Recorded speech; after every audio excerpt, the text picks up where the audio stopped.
ask, because it's possible that not everybody has seen the film, I'm going to ask Amy to just run the teaser trailer. So I beg of your patience. If you've already seen it, you get to see it again. And then we're going to get down and talk about homelessness and housing. So Amy, thank you.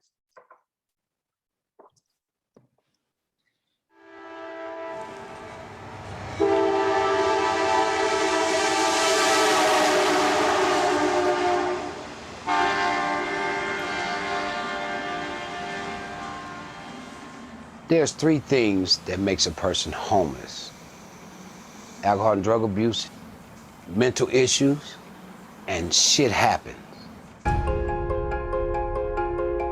I'm just 30 seconds away from the wrong decision and being homeless. No rules. You can go and come as you please. We're like a case manager for a lot of these homeless guys. Courts, just like law enforcement, we're reactionary. There are people out here that don't want help, period. We don't have any stable environment to send them back to. If we don't do something, they're going to end back up on the street, back in the environment that they came from, where the problem stemmed from. He's actually living in a rooming house, Judge. And I ain't got no place to stay. The largest homeless population is in District 1. We don't want to become a debtor's prison. We don't want to be a system where you can't pay, so we're sending everybody to jail. It is a good feeling to say, hey, let's go home. Given the financial constraints that we have now, given the resource constraints that we have now, we have to look at other ways of protecting the populace.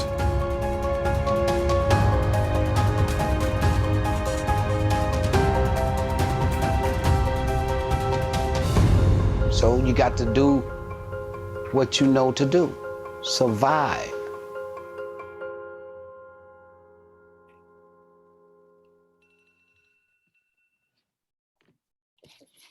Thank you, Amy.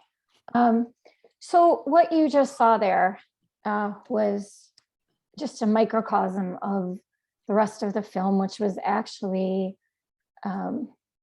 hundreds of hours of footage encapsulated into 82 minutes. We shot the film over 6 years. My crew and I followed 7 chronically homeless men over 6 years.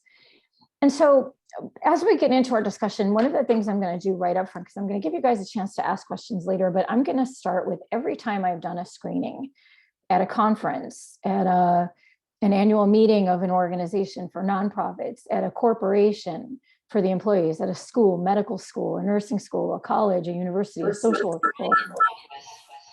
I get a bunch of questions, and I'm going to just grab some of the questions that I get every single time I do a screening.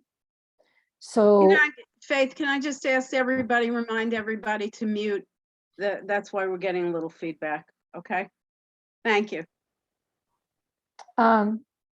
So the first question I always get is, why aren't there any women in your film? Another question I get is, why did it take so long to make this film? Inevitably, someone asks, but don't some of these people choose to be homeless? I get, isn't homelessness different in every city and every state? Isn't homelessness the government's problem? Why is it ours to solve? And inevitably, I get a question about functional zero, because that's something that we're seeing a lot more discussion about in some cities. So I'm going to start with saying the easy one. Why aren't there any women in the film? There are a lot of different types of homelessness. And the more education I do in communities, the more people I talk to, the more I realize that we as a society have preconceived notions about what homelessness is, right? I will admit, before I started filming 30 Seconds Away, while I was in law enforcement, I had some very preconceived notions about what it meant to be homeless. And so this film was shot in Milwaukee, but this film could have been shot in pretty much any major metro area in the United States, because we have homelessness in pretty much all of those metro areas. And you would have heard probably very similar stories from any of the characters that I could have picked off the street and followed for a period of 6 years. Chronic homelessness, the federal definition, the legal definition of chronic homelessness is you've been homeless for more than 1 year continuously, or you've had 4 episodes in the past 3 years of being homeless. And so chronic homeless is the most obvious. kind of homelessness. It's the kind we see when we see people sleeping on cardboard by the side of the streets, near the metro rail stations, when we see people under bridges or we see people on the beaches. And it's obvious that they have no legal residence to go to. They have no home to go to. And one of the things that leads me to is like, why are there more men than women? And when you look at chronic homelessness, the streets are not a particularly safe environment. And I think there's been some level of recognition of that in any city in this country. And so as a result, women who are experiencing homelessness, children, families who are experiencing homelessness have a very often different set of resources available to them and may not have the same underlying issues that people who are chronically homeless are struggling with. Now, there are chronically homeless women. I was having a discussion with one of our other board members, or one of our past presidents yesterday, and it came up, but there's a much smaller percentage of women who stay on the streets and who remain chronically homeless. And in the population that I was looking at in shooting this film, practically speaking, most of the people that I encountered who were chronically homeless were men. But there are so many other types of homelessness, right? Individual homelessness is just one kind. There's family homelessness, right? I think that's a type of homelessness that we're seeing more and more of when we have kids going to public schools, and a lot more of our public school systems in this country have actually instituted programs to deal with family homelessness. They work with local shelters, local systems, to make provisions. But more and more families have slipped from poverty into homelessness. And the one thing I will say, and in the context of the other film, like the new film that I'm making right now, when you look at economic status in this country, and you look at what the average American worker does, how much they earn, you look at housing costs. I mean, there are a lot of factors behind the issue of homelessness. It's not a simple issue that just having a home can fix. And so for many families, they may have a home, but they may be poor. One catastrophe, one major life event, one job loss can slide them over that line from poor to homeless. Another type of homelessness that we have seen a lot more of in recent years is senior citizen homelessness, youth homelessness, particularly LGBTQ youth who may not have family acceptance at home. A lot of youth who are incredibly marginalized and become very vulnerable in the streets of our country. A lot of them, are sort of forced into scary situations. They may become sex workers, right? They may be trafficked as a result of being on the street. And so from being cast out or not having a home, it opens up a whole new world of problems for them by function of them living on the streets. And then you have other types of homelessness, like situational, episodic homelessness. So, and by that definition, I mean a spouse who's fleeing a domestic violence situation, who may not necessarily be constantly homeless, but is forced out of a home for some reason or another, and needs temporary shelter or some type of transitional housing. So I guess that takes me into a discussion about the resources that we have available.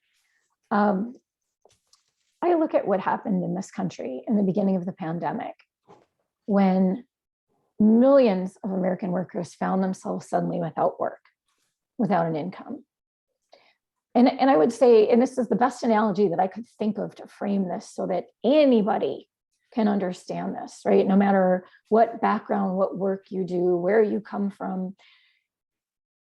When people found themselves suddenly out of work by the millions, states manage their own unemployment systems. And there was federal money available to help the states to carry people through the period of the pandemic when unemployment proved itself to be really inadequate to meet people's financial needs, right? Anyone who's ever been on unemployment can probably attest it's not enough for anyone to pay their bills, okay? And so the federal government had money available, but it was all being administered through the state for individuals who found themselves without work. So what happened was, all of a sudden, state unemployment systems, some of which are, trust, gotta love the government, archaic systems began crashing as people went on the systems and overloaded them in their efforts to try to get what they actually needed, which was economic support because they had no work. And people found themselves by the millions in some states unable to sign on to the system, unable to avail themselves of the resources. The money was there, but in some states, people couldn't get it for months because the systems were crashing. Some states admitted that they set up their systems deliberately to discourage people from using them. If we make it hard enough for people to get in and avail themselves of the unemployment money, eventually they will just go away, right? Other states just hadn't had the foresight to understand that at some point millions of people might need to use their system, and their systems were old and they crashed. But the end result of that was that we had resources, but nobody could figure out how to get the resources to the people who needed them the most. And so when I think about how we address homelessness in every area of this country, and for anyone who would say we don't have it in every area of this country, I'd say maybe some, it's less than others. But if we look at the spectrum of homelessness that I just outlined, and we look at the fact that we have chronically homeless people that we see them on the streets every day in some areas, we count them. We know how many we have. It gives us a measurable goal, a metric, so we can work towards, as a city, as a county, and anywhere you are as a state, reducing the numbers. But what about the people that we don't see? Because I tell you, factually, they're out there. The senior citizens who may not have resources, they can't make ends meet. Some have to choose between housing and medication. Some have to choose between food and housing. Not everybody who's homeless is the guy who's sleeping on a cardboard next to the Metro rail station. And so the danger to me is in the thought process that it stops, our work as a society stops, our government stops only at the homeless people we can count, we can see, we can quantify. And I think the pandemic to me was like one of those moments of truth where suddenly we realized what a very thin economic cliff so many Americans were standing at the edge of. And people started to gradually go over that cliff. And so what was bad before in some cities has become untenable at times in others. And I look around, read the news, right? Look at LA, okay, look at Skid Row, look at any of the cities. Portland has a huge problem with homelessness. And so you have people that are in encampments. You have people ranging from chronic homeless people in encampments to situationally homeless people in encampments. And if you go through and you actually talk to these people, because I do, you start finding out how they got there, and you realize that there's no one size fits all solution. A couple of years ago, I was talking to a friend of ours who's a financial guy, like big time financial planning, wealth management, who asked me about the financial side of addressing homelessness. And I put together a presentation for him on the value that we can attribute to the Housing First movement. I'm a huge fan of Housing First, recognizing that it doesn't work for everyone and it may not work everywhere. It takes chronically homeless people, if you don't know what it is, it takes chronically homeless people off the street and puts them in housing, period. The only condition that's attached to that housing is case management. And I can tell you from some of the people that I've seen who go from the streets into Housing First, and they stay and they sustain their housing, that roof, that security, knowing that they're not going to get evicted, that they have a case manager, they can ask for resources if and when they're ready to avail themselves of those resources. I have seen people put their lives back together again, where I couldn't have told you when I met them that they ever would be whole again. And part of it also involves taking them out of the chaos and the trauma that is living on the streets, because it is a very traumatic existence. And when you see people that had jobs, you meet people who were just like us, and they end up living under a bridge or in an abandoned building somewhere because of circumstances entirely out of their control, or some may have been within their control. They made some bad decisions. You know, I'm one of these people that doesn't believe in judgment. I believe in helping other human beings repair. And that's why I made 30 Seconds Away. So when people ask, why did it take you so long to make the film? You know why? Because I really wanted to know what outcomes look like. I didn't want to just do a superficial thing, a documentary, oh, here's what homelessness looks like. I really wanted to see what homelessness looks like, how people go about their lives and what their lives look like over the course of years. And if you saw 30 Seconds Away and you saw what happened, you know, and if you haven't figured it out yet, I wish every time I see my own film that it had a different ending. I wish every time that it had better outcomes. But it made me recommit myself as a human being to taking the film out there, to honor the people who struggle, to share their struggles with the people that I know from all walks of life. I'm a very non-denominational educator. If you're interested, I'll teach you. If I don't know the answer, I'll go find it. I just think that homelessness is one of these issues that has put our country in peril of losing its humanity.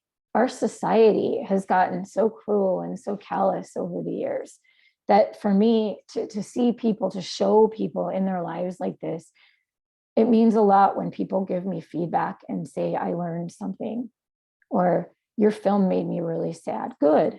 I hope it spurs everybody to want to do something different. So that's two of the questions I've answered. Why aren't there any women? Why did it take so long? So the big question, don't some of these people out there choose to be homeless?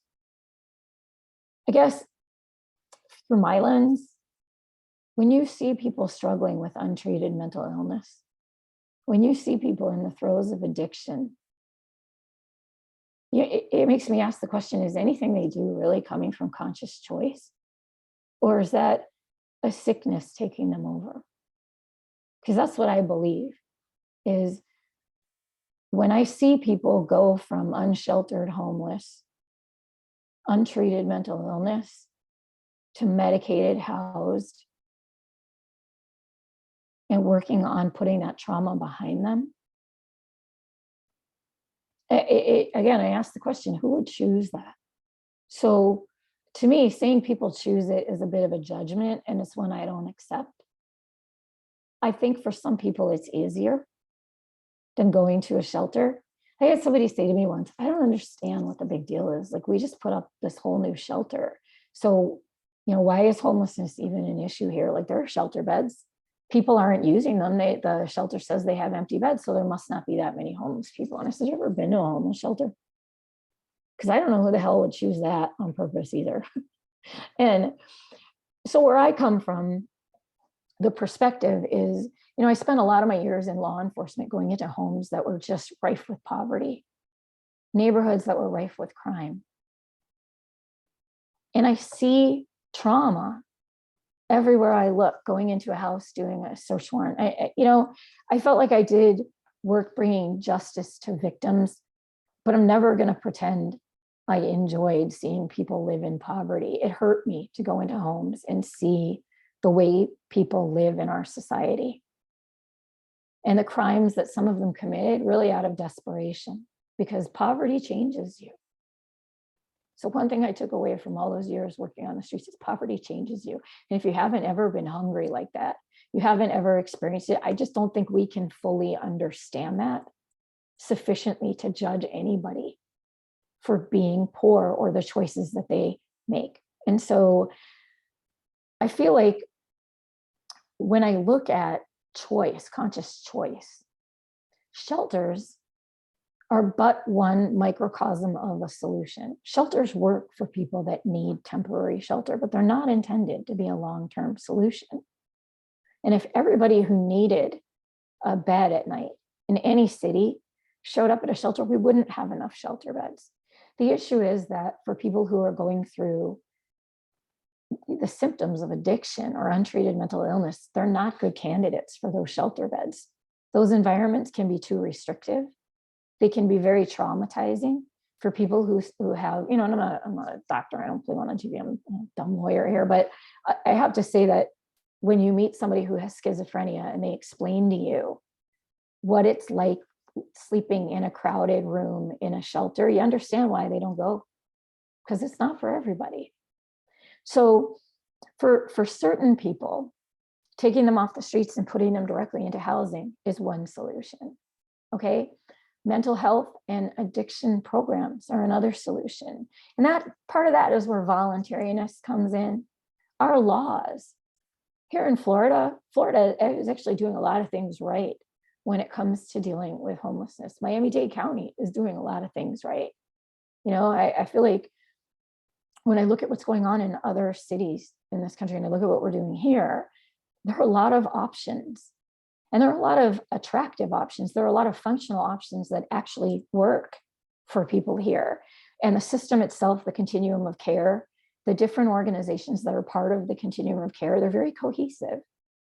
And I don't work within them. Somebody who works within them might say something different, but from the perspective of an outsider who sees how things work in other cities, it is much more seamless here. First of all, there's funding, the Homeless Trust. There's public-private partnership. And so when I look at what are the resources available to treat the problem of homelessness, I'm going to say shelters are one, mental health and addiction programs, transitional and temporary housing, emergency rental assistance programs. There are a lot of people, and this goes back to that senior homelessness and the hidden homelessness. There are a lot of people that might not have $300 to make rent this month. So making up that difference and having assistance from a government program that helps them make it through this month. Maybe they had an emergency medication, they had an infection, they had a hospitalization, they needed money for some emergency and they didn't have any extra. Fixed income, Social Security, people who work 40 hours a week at minimum wage and still can't pay their bills, right? Welcome to America these days. And so rental assistance programs can help people fill those gaps, right? And that's another really good resource to help people sustain their existing housing, because I'll tell you what, once you get evicted, it is a long road back to housing. Anything on your credit when you're looking at rentals, even very low income rentals, something like an addiction is a stain that you just can't make it go away. And so for a lot of people, allowing them, enabling them, empowering them to stay in their existing housing is better than letting them lose their housing and then having to work their way backwards from that catastrophic thing. Long-term solutions, housing first, permanent supportive housing is something that we're seeing more of around the country, where you have facilities that are like apartment buildings, like, but they have case management on site, right? People who otherwise would be homeless, but are able to sustain housing with treatment can go into housing units that are built specifically for people with alcoholism, with substance abuse, with mental health issues. So resources are available right there on site. And so, and probably the biggest thing, right? And this is like the elephant in the room for me. The biggest resource that we need for long-term housing needs is affordable housing. And in some cities in this country, it doesn't hardly exist anymore. We hear a lot in the news, we see a lot about gentrification. One of the biggest challenges in cities where you have constant development, hello, Miami-Dade, is land has to come from somewhere. And when developers buy up land and they're not building affordable housing units, they're not building units that regular working class people can live in, that seniors on a fixed income can live in, those people essentially get forced out of their housing. Now, some developers here, like if you have seniors that have a single family home, maybe buy them out, right? There may be a settlement to buy them out, but where do they go? And if you rent and Your landlord gets a windfall from a buyout, but you're one of those unlucky tenants in a multifamily building. Where do you go? Right? What passes for rent in some cities wouldn't buy you anything in a city like Miami. And so single family houses, right? Preserving existing affordable housing stock is a huge thing. I don't hear anybody talking about that too much in the news, except I hear there are agencies that are working towards that, right? And those are agencies that are trying to preserve the really fragile hold that some people have on their existing affordable housing, whether it's single family or multifamily housing. So sustainability is kind of the next thing I want to touch on. How do we sustain people in housing? Well, for people that are at the one end of the spectrum, chronically homeless people, people who are mentally ill, have substance abuse struggles, people who haven't been able to hold employment, people who may not have any job skills, right? We can sustain them with treatment. We can sustain them with case management to find them the fluid resources that they may need. Job skills, employment assistance, social and reintegration skills, right? When you put people into below market rate apartments in what they call scattered site housing, maybe an apartment building that rents to people who can afford the rent, but they get tax credits for making some of the units below market rate, right? Teaching people how to reintegrate into a community, into a neighborhood, how to live inside again, essentially. Having available affordable housing stock. And frankly, one of the biggest things, I get very fired up about this, is legislative change. You know, as an attorney and as someone who came from a law enforcement background, one of the things that really burns my banana bread sometimes is talking with law enforcement, talking with government officials. I do in-service training sometimes for police departments. And I talk about chronic homelessness, right? I get it. I wasn't a uniformed police officer as a federal agent, but I worked with uniformed police officers all the time. And I was on the same streets in the same neighborhoods they were, seeing the same things, right? When we criminalize homelessness, when we stigmatize people who have no place to go, we penalize them for loitering, for littering, for public urination. Nuisance behaviors are one thing, but existing outside is a whole completely different category of petty ordinance violations that people get tickets for. And what we've done with this, we've created these ordinances where we're saying no camping in public places, no sleeping outdoors. It's illegal to feed homeless people. Really? Is what I say. Really? Seriously? I'm not an advocate of giving people tents, ever. You'll hear me bark loudly about that because I feel that enables them to leave the existing resource infrastructure. We have to know who they are. They have to be quantified within the system. Now, do I trust government to solve this problem? No, they haven't gotten it right yet.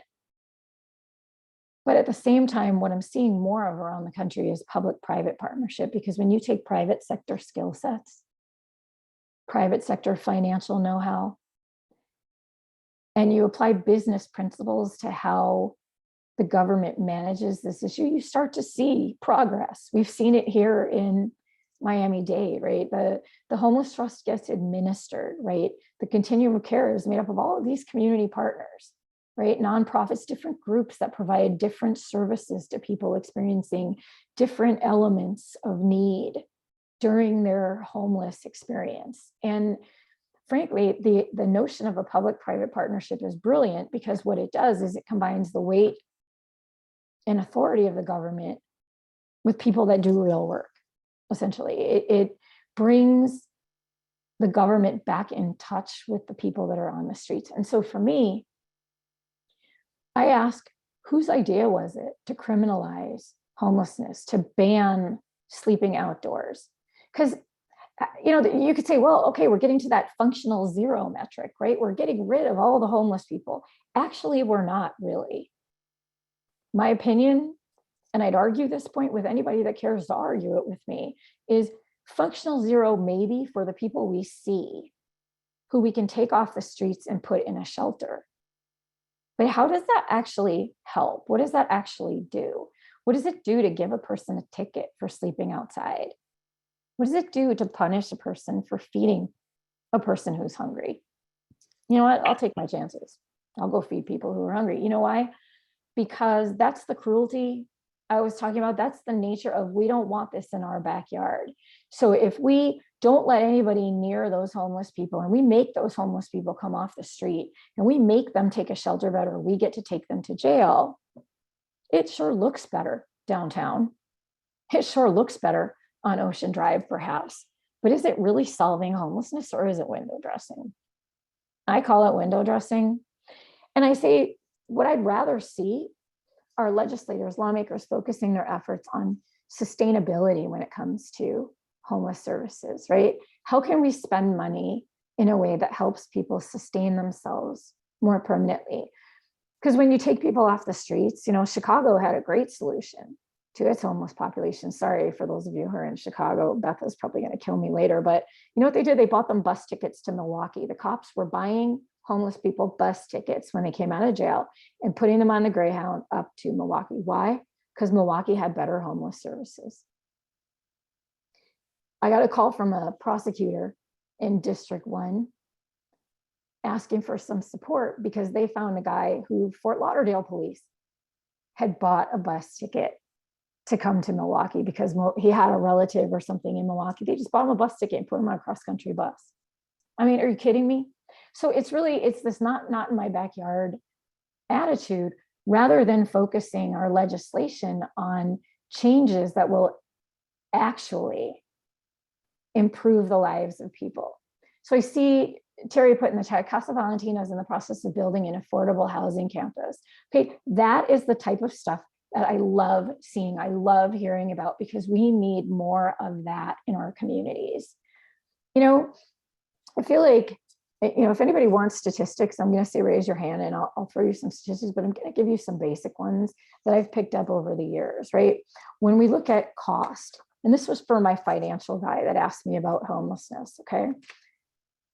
Basic average costs, okay? A stay in a psychiatric hospital for somebody who's on the streets, about $1,100, $1,200 a day, average. Average emergency room visit between $500 and $800 a day, depending on where you are in this country. Jail will run you about $200 a day to house somebody. Transitional housing, it varies depending on what city you're in. Some, you know, $92 a day. Milwaukee got it down to $30 a day in 2019. Calls for police service. Every time you call the police on a person who's homeless, average about $900 for that call for service. A public defender for those tickets and ordinance violations and those arrests that they make, about $700 a case. District attorney, same, about $700 a case. Emergency medical services, the ambulances, about $750. So what I'm getting at is, if we have affordable housing and we're paying somebody's rent or helping them pay the rent, and it's, let's say, under $1,000 a month in a lot of cities, isn't that a little bit better spend of our tax dollars than all of these emergency services and going from crisis to crisis and treatment to treatment, and we're still not substantively solving the problem? So the biggest thing I will push, if we're asking about solutions tonight, is affordable housing and ways to help people sustain their affordable housing. How do we remove homeless encampments without criminalizing homelessness? How do we teach police to stop criminalizing homelessness? How do we change the laws so that they can't? How do we incentivize housing options while building more housing options? And then, as they've done here in Miami-Dade, as I've seen happen in other cities, Milwaukee, I'm proud to say, is one of them, because we've seen the evolution. How to build more robust systems in cities that holistically address all forms of homelessness. how to take anyone who's experiencing homelessness and plug them into a system that actually works. Now, there's nothing that's going to be perfect, but I think that's always my challenge with an audience, is to say, what can each of us contribute, right? I feel like if where you have compassion, the rest will come. So I'm going to ask if there are any questions that you guys have. So please unmute yourself and ask away if you do.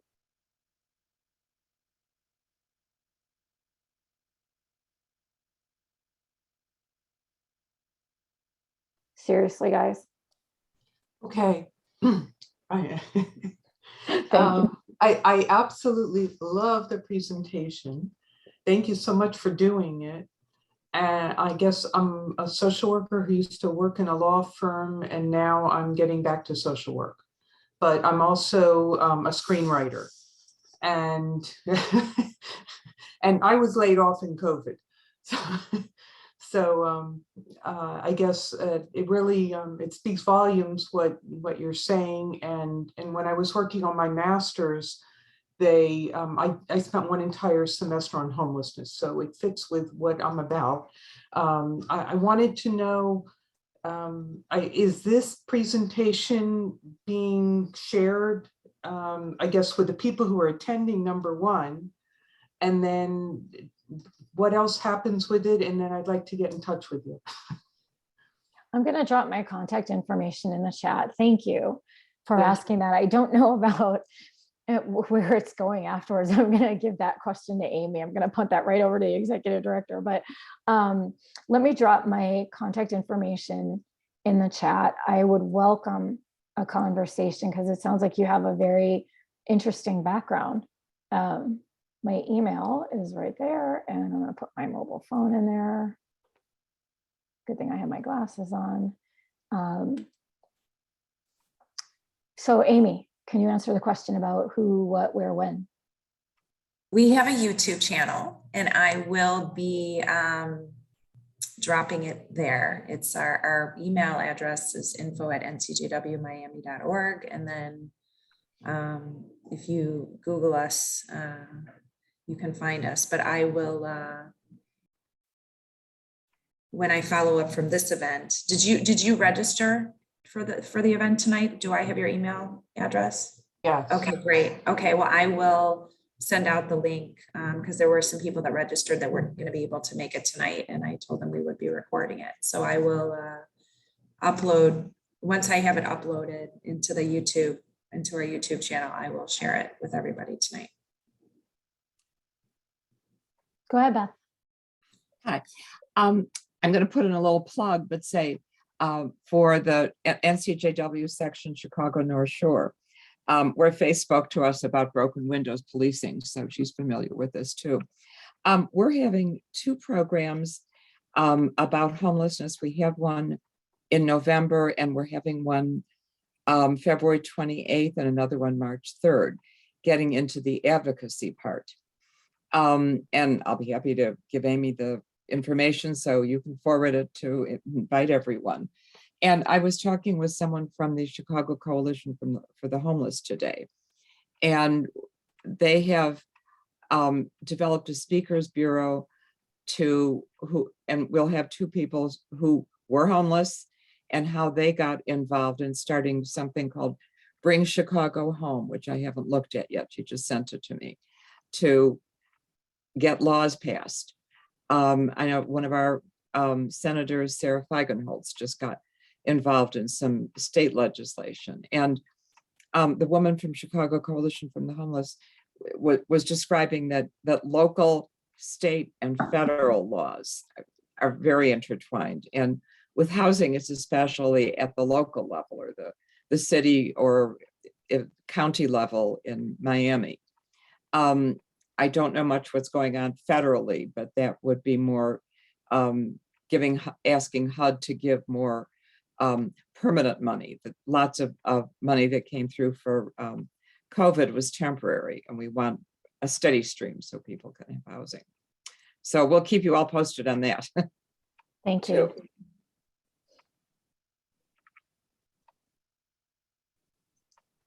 Karen.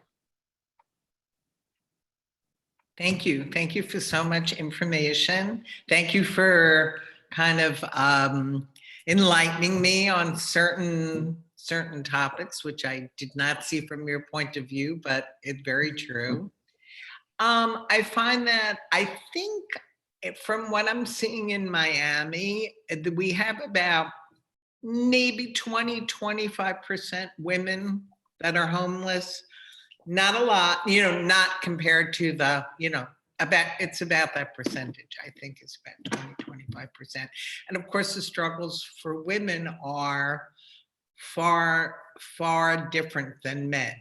I mean, between rape and just hygiene and, they're lucky if they could find a partner that they can spend a night with that would be protective. And I think that from a very grassroots point of view, of course, I'm, leaning towards the women's issue and just starting your day. I know Camilla's house has a shower program, that home, just to wake up in the morning, no matter how destitute you are, to be able to go to the bathroom. And that's a huge problem. And it's a huge problem for our streets. And it's a huge problem for the individuals, is to have a place to go to the bathroom and take a shower, wash your underwear, or trade it in, or just clean clothes, just some sort of place to start your day. No matter what you do with the rest of your day or where you're sleeping that night, that it does help, and that from that little baby step to start each day like that, and then you can possibly start people.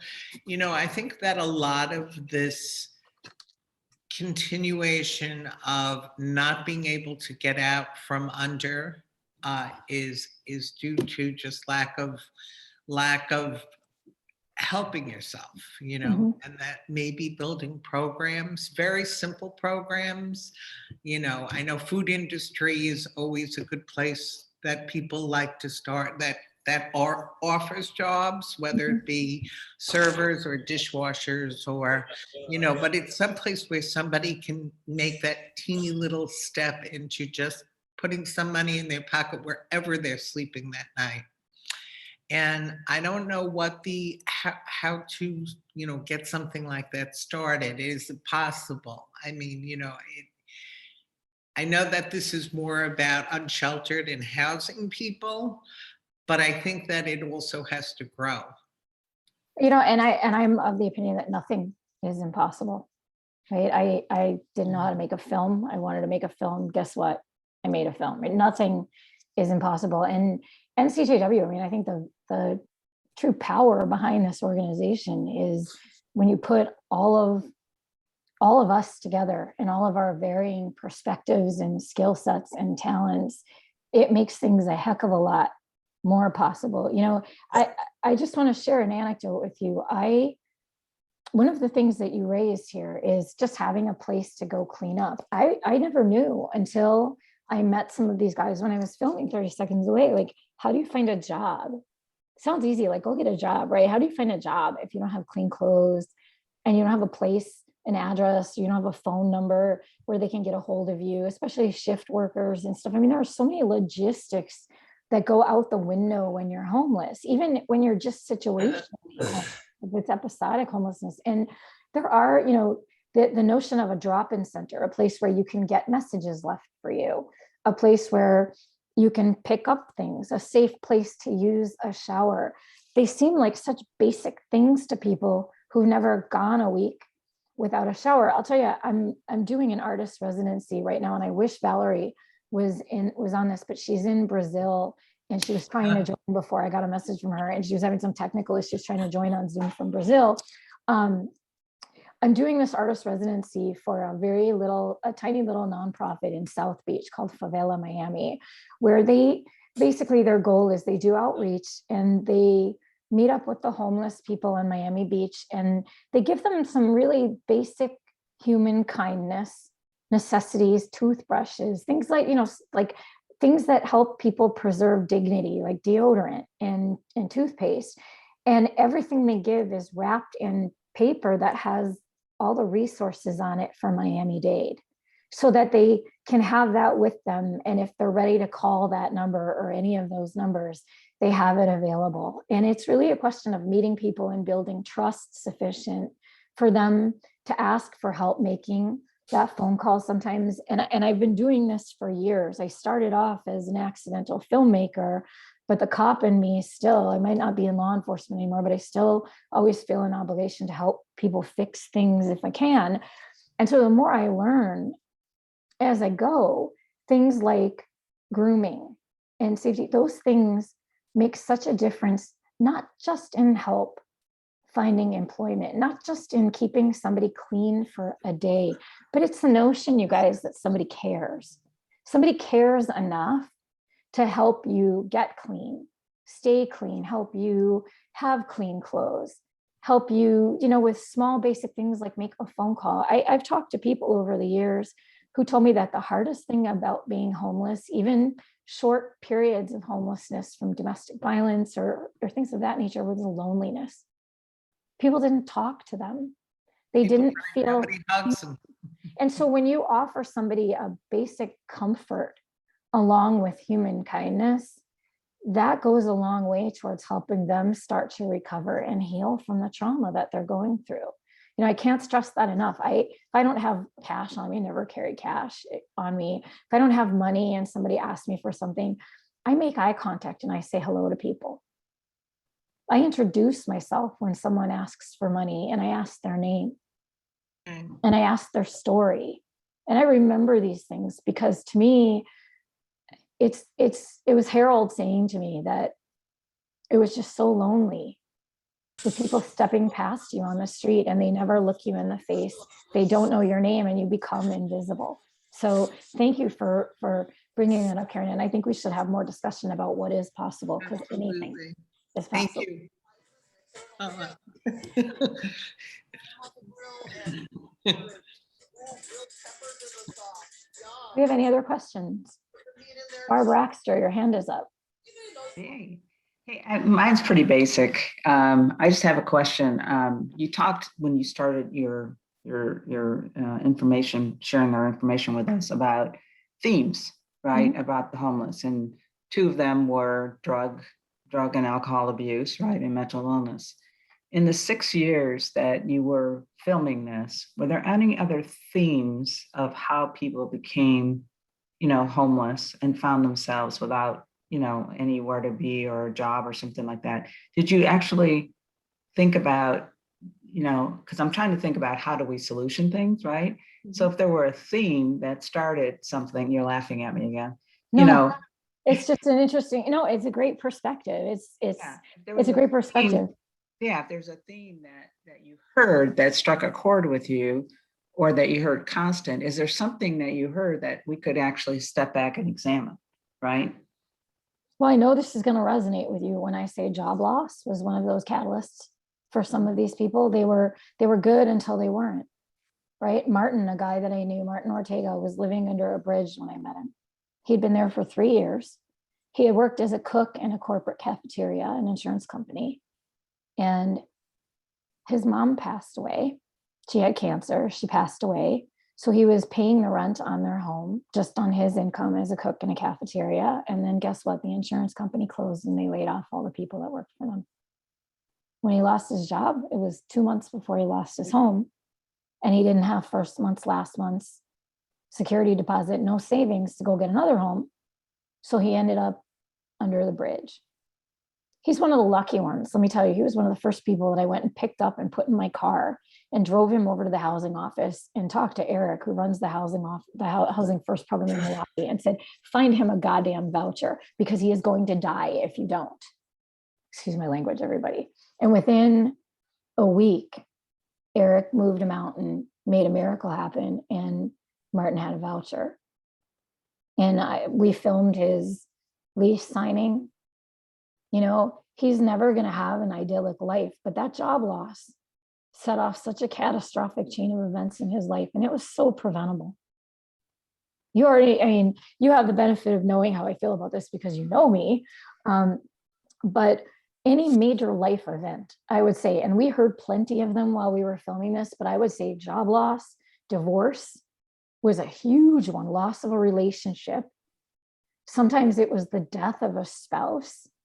But if you think about the major life events, for instance, that allow you to change your health insurance with your HR people, or change your benefits at work, like the major things that constitute major life events, those are also the same things that can trigger a bout of homelessness for many, many Americans. Okay. I know I'm speaking language that you understand. Yes, you do. Yeah. Because you're solutions driven. How do we as a society prevent homelessness? We have to address it holistically. And to me, that means we also have to look at how can we prevent it and help people sustain their existing homes. Yeah, absolutely. Paula. Can I make a comment? Beth, help me with my memory. Speaking of, people getting a toehold for a job, there is an organization in Chicago, and Beth, we've talked to them. Why can't I remember the name? They publish a newspaper where the people who are homeless buy the newspaper for like 50 cents and they sell it for $3 or approximately. Yeah. And so they kind of get like their first Streetwise. in Streetwise. Yeah. Yeah. So it's all over the city. I mean, if you walk out of a Blackhawks game, there's somebody there selling Streetwise, or, at the train stations or wherever. And it is an opportunity for people to kind of get some kind of organization going, get a little income happening, but they have like, what's the word? Organization in their lives. Someplace to just get started. We have that here too, Paula, but there's been some issues about the person that runs it and how much it actually benefits the people on the street. There are some issues about it. Maybe called Homeless Voice. Was that it? Yeah. There's some questions about that. There was a gal that was part of NCJW who was involved with Streetwise. I don't really remember what her function was, but so we kind of got to look into it from there. Yeah, Susan Haney is someone who I know who's involved with Streetwise, but from the newspaper part of it, she's still involved. Yeah, she'd be someone for us to talk to and to hook up with you ladies in Florida too. Yeah. Yeah, I mean, anything that helps people start to recover. I'm a fan. I'm a fan. We are almost at time, you guys, and I have to remind our folks here, we are doing a book drive to benefit the Feinberg Fisher K-8 school in Miami Beach. It's a school that serves a lot of underserved children. And we are NCJW, Brittany and I have a great committee. I wish we could take credit for doing all the work, but we have a fabulous committee. And we have launched this book drive to collect books. We have all like a list of kind of preferred titles or authors. We also have an Amazon wish list to donate, if anybody's interested, to donate books for the classrooms at this school. We're trying to get as many books into the hands of these kids as we can, because for many of them, a book is a luxury, and we don't think it should be like that. So anything else that needs to be announced, Amy or Eileen? Well, first, thank you so much, Faith. This has been wonderful, and I hope it's a launching point for us to move on and see how we can help and where we can help and what else we can do. So thank you so much. I'm so glad you did this. Thank you. It was wonderful. I just want to tell you, next month, we're going to be having a Rosh Chodesh program in conjunction with Miami Beach JCC. You'll be getting information about it. It's January 5th at 12 o'clock. And it's a woman, her last name is Glazer and the first name just flew out of my head. And it's a book about adoption and her experience with adoption, sort of gray market adoptions. And in January, we have Tallahassee Days, where we'll be people will be in Tallahassee speaking and meeting with our legislators and trying to get something accomplished. And we also have Repro Day, which is is it the 12th, Amy? Is it January 12th? January 12th, which will be part of that to try to protect reproductive freedom in our state and in our country, which is, as you know, coming greatly under siege. And then February 8th, for our Rosh Chodesh program, we have Cantor Rochelle Nelson, who will be talking about women's voice in Judaism, which should be fascinating. So, and I just want to thank everybody, and I just want to we're at the end of the year, and we're looking forward to a lot of wonderful programs for next year too, and hopefully doing something, launching something, perhaps moving on more with homelessness and how we can help. And just, you know, we need funds to do those programs. So I'm just doing and asking if you like these programs to support us, become a member and join us. And just thank you to everyone. So if anyone has any other comments. Thank you so much for everyone being here and taking your time. And thanks especially to Faith and to everyone who added. And everyone have, please, and thank you to Amy. And Karen wasn't on when I initially introduced everyone, so I'm sorry. Karen was on as our immediate past co-president. She wasn't on when we opened, so Karen was on before. And I just thank everyone, and I wish everyone a happy, healthy, and safe New Year. Please be careful out there and do whatever you can to keep yourself safe and your family safe and everyone else safe. And thank you. Take care. Thanks, everyone.